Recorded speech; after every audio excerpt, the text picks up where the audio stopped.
Hello there, CryptoQ Media. I'm glad you decided to come back to my channel. Now let's talk about XRP. The goal of their research is to improve blockchain privacy in various applications, such as voting systems, financial identity verification, supply chains, and content exchange, among others.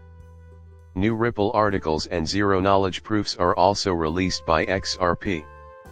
The widespread use of AI makes me nervous that this will become a problem with future content commerce, but I'm hopeful that blockchain technology can fix it. In the not-too-distant future, digital identities will be required of all bank account users, and supply chains are an ideal use for blockchain technology. All voting procedures should be carried out on the blockchain, in my personal view. There needs to be transparency and honesty in the voting process because many are already thinking the November elections will be rigged.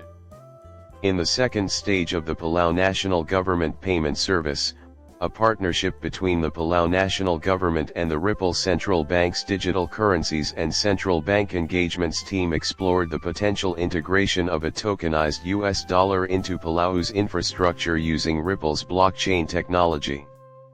The first area they addressed was the legal and regulatory framework. Next up, after crypto rules, will be stablecoin regulations, which will look very similar to MiCA. In the future, when digital money transfers across borders are prevalent, different limits can be implemented. When regulations vary from country to country, the system breaks down. Furthermore, I have digital identity from Palau. I needed Vexi so I could utilize it. I am simply bringing it up. Consider this, in 2017, Ripple hosted a central bank summit where dozens of other central banks, including the International Monetary Fund, met to discuss and evaluate the possible impact of distributed ledger technology (DLT) on their economy. By now, very few are aware of this. Ripple invited all these central banks, including the IMF, to come and listen to them talk about DLT, and it was the first step on the road to where we are now. At that moment, it all started, but now everyone is saying that XRP will be overtaken by a better coin or system than RippleNet. Although few people notice, everything that we see today has been in the works for quite some time. The making of this gin was a gradual process that started a long time ago. The pieces have been fitting for a while, and XRP will soon go live on those rails. You might have observed that Brad talks about the IMF in a certain way. His confidence is borne up by the fact that he knows the IMF will be using Ripple and XRP. To enhance efficiency and stability, the XRP ledger testnet will be reset for 15 minutes at 3 in the morning on August 19th. On top of that, I read that this is being done in anticipation of a big event on the XRP ledger someplace.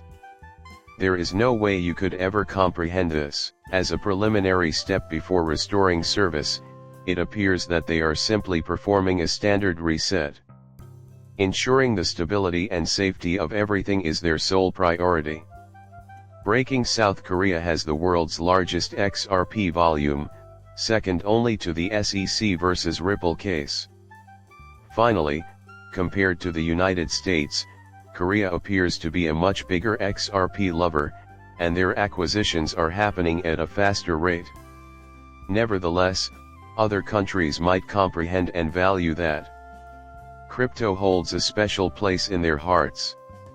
They anticipate that certain countries will emerge as Bitcoin powerhouses. A sizable minority in the United States insists on believing that Bitcoin will eventually disappear and that mainstream acceptance will never come. That is why our point of view is so difficult for non-crypto folks to understand. For some reason, they have no idea how big it is. They are completely unaware that a completely new monetary system is being built right now.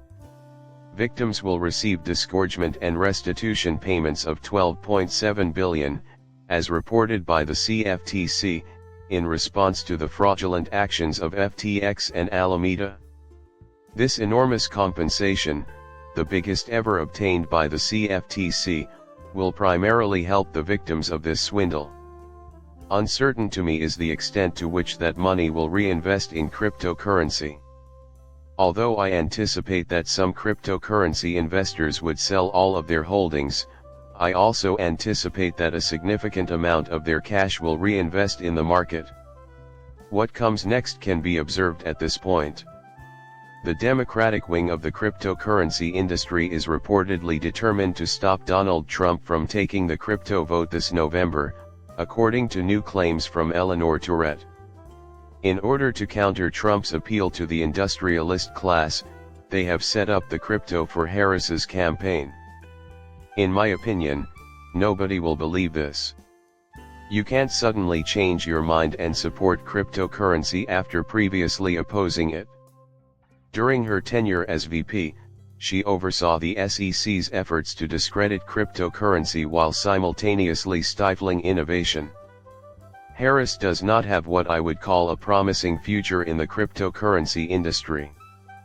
Putin brings Russia one step closer to cashing in on the digital asset boom with the signing of the crypto mining bill. Look again at what they're talking about. Russian people and legal firms must register with the government in order to engage in large-scale cryptocurrency mining operations, according to the new regulations. However, the Russian government will not penalize individuals who do not use excessive amounts of energy. Perhaps you can mine cryptocurrencies without creating an account. Also, they're pushing for more regulation of international money transfers, which Russia has already started to implement. Then, what's the next step? The United States must impose crypto regulations, as I have been telling you since 2022. BRIC and Russia are making lightning-fast progress, leaving the US to play catch-up. Because of this, regulations will most certainly be put in place soon in the US as well. Worldwide assessment of cybercrime in 2024. It appears that USDT is the most widely used cryptocurrency by criminal organizations, as evidenced by the rising number of cases involving cyber fraud, money laundering, and underground banking. Because of this, tethers are about to come to an end. Crypto market restrictions are very clear, making it impossible for an untraceable stablecoin associated with global criminal groups to survive. To further illustrate the connection between Bitcoin and illicit activities and money laundering, here is a UN diagram showing the usage of Tether in such operations. Stablecoins that are more transparent and in compliance will make Tether seem less attractive, and even JP Morgan anticipates that Tether usage will decrease as a result of the impending legislation governing straight stablecoins. Bitcoin will also fall if Tether fails. Carrying out the steps given. Listen closely to what JP Morgan said, since they are aware. It will be less attractive to anything that is regulated, transparent, and compliant. Tell me where you see cryptocurrency going from here. Think about this once you notice that central banks, large financial institutions, and everyone else are using XRP. From what do you think will the funds be raised leaving Bitcoin behind? It will dive headfirst into real-world applications. A handful of cryptocurrencies, including XRP, XLM, XDC, QNT, and a few more, will inevitably deplete Bitcoin's worth. Anyone who has watched my video has my sincere appreciation. I would very appreciate it if you could rate my video. Click the subscribe button and then tell me what you think when you're done.